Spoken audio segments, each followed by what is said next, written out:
Hello everyone. This is third in the series of tutorials on career counseling organized by Samagra Shiksha Education Department, Government of Sikkim. र हाम्रो second tutorial मा we study what are the factors affecting our career choices. हामीले बुझ्यौं कि कुन चाहिँ factors ले हाम्रो career को decision making process लाई affect गर्नु सक्दो रहेछ. And we also understood how to deal with those factors. So आजका tutorial मा we shall understand another important concept related to career planning, that is goal setting. So let us start our session by understanding goal setting भन्नाले हामी के बुझ्छौं. हामी सबैले लाइफमा एउटा target decide गरेका हुन्छौं कि भविष्यमा गएर म यहाँ पुग्छु, म यो बन्छु. So that becomes our goal. तर एकदमै ध्यान दिनुपर्ने कुरा कहाँ छ भन्दाखेरि चाहिँ before we take any actions in order to reach our goal, it is very important that हाम्रोमा हाम्रो टार्गेट गोल को एउटा क्लियर vision हुनुपर्छ. So having a clear vision is a key factor in accomplishing any goal that we set.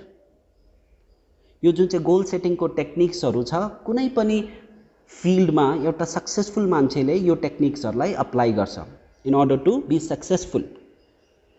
So by setting a sharp, clearly defined goal, तपाईहरुले लाइफमा आफ्नो success measure गर्न सक्नुहुन्छ. अनि तपाईहरु जब दुखी हुन्छौ तब you can always motivate yourself by setting a sharp targeted goal. Once you set a targeted goal, तपाईहरुको आफ्नो गोल प्रतिको भिजन के हुन्छ, क्लियर बनेर जान्छ. So let us move forward and see what are the important aspects related to goal setting. So the first one is area of interest. तपाईहरु कुन चाहिँ फिल्डमा तपाईहरु इन्ट्रेस्टेड हुनुहुन्छ, you should always pursue that field. Most of the time students हरुले के गर्छ भन्दाखेरि चाहिँ they look for a job or a career just out of compulsion र उनीहरु एक्चुअली मा त्यो पर्टिकुलर फिल्डमा they are not interested. So later on के हुन्छ भन्दाखेरि चाहिँ उनीहरुलाई बोर्डम हुन्छ. So when boredom भयो भने, when they are not interested, bore भएर गर्दैछ भने प्रोडक्टिभिटी घटेर जान्छ. They become demotivated. So finding a job or choosing a career that are interesting will make the job more enjoyable and you will be more motivated to achieve your set goal. आफ्नो area of इन्ट्रेस्टलाई जान्नु र त्यही इन्ट्रेस्टलाई follow गरेर आफ्नो career path choose गर्नु is a very important aspect of goal setting. Now apart from area of interest, another important aspect related to goal setting is understanding your skills and aptitude. तपाईहरुको सिप अनि योग्यता तपाईहरुले बुझ्नु एकदम जरुरी हुन्छ. So let us understand how skills define our career choices and target goal. So skills भन्नाले हामी के बुझ्छौं? Skills are those things that you are good at doing. तपाईहरु मध्ये धेरै जनामा some may be very skillful at studying, some may be skillful at singing, acting, dancing or playing. Or तपाईहरु मध्ये धेरै जना के हुन्छ भन्दाखेरि you may be very good at speaking or performing in front of others or teaching people how to do things.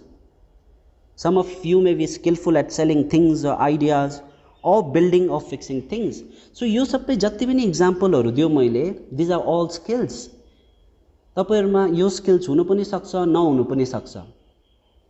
So once you understand what you are skillful at, कुनै पनि तपाई यदि कुनै पनि फिल्डमा if you think you are very skillful अनि तपाईले त्यही फिल्डलाई आफ्नो करियर पाथ डिसाइड गर्दैछ, त्यही फिल्डमा तपाईको आफ्नो करियर चुज गर्दैछ भने चाहिँ यो म्याच जुन चाहिँ छ, यो तपाईको स्किल र करियर पाथको जुन चाहिँ म्याच छ, it will be very productive.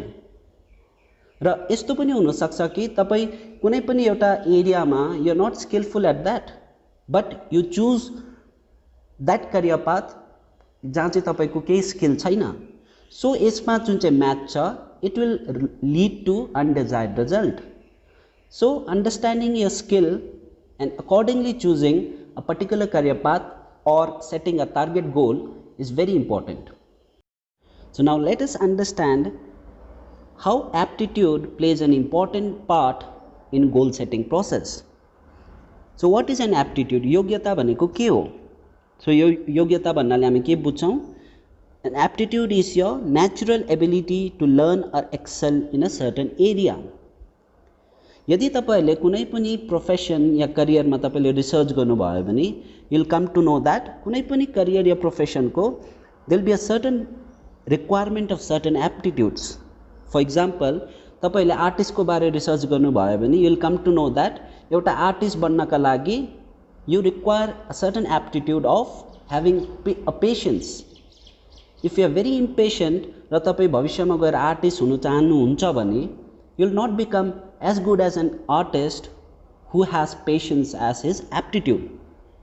So, having awareness of your aptitudes or your natural strength can be a very powerful tool in defining your target goal. Now, let us understand how our aspirations and values कसरी हाम्रो आकांक्षा अनि मूल्यमानहरूले हाम्रो goal सेटिङको प्रोसेसलाई impact गर्छ. So, what is an aspiration? एउटा career aspiration भन्नाले हामी के बुझ्छौं? Simply put, a career aspiration is a path that you want your career to follow. For example, यदि तपाईले सोचेको छ कि भविष्यमा गएर म लयर बन्ने छु, तपाईले यो पनि सोच्नु पर्ने हुन्छ कि तपाई कस्तो लयर बन्नुहुने, के इन्डियाको टप लयर बन्नुहुने कि सिक्किमको टप लयर बन्नुहुने. So that is your aspiration. Identifying individual needs and aspirations when it comes to deciding a particular career is very crucial.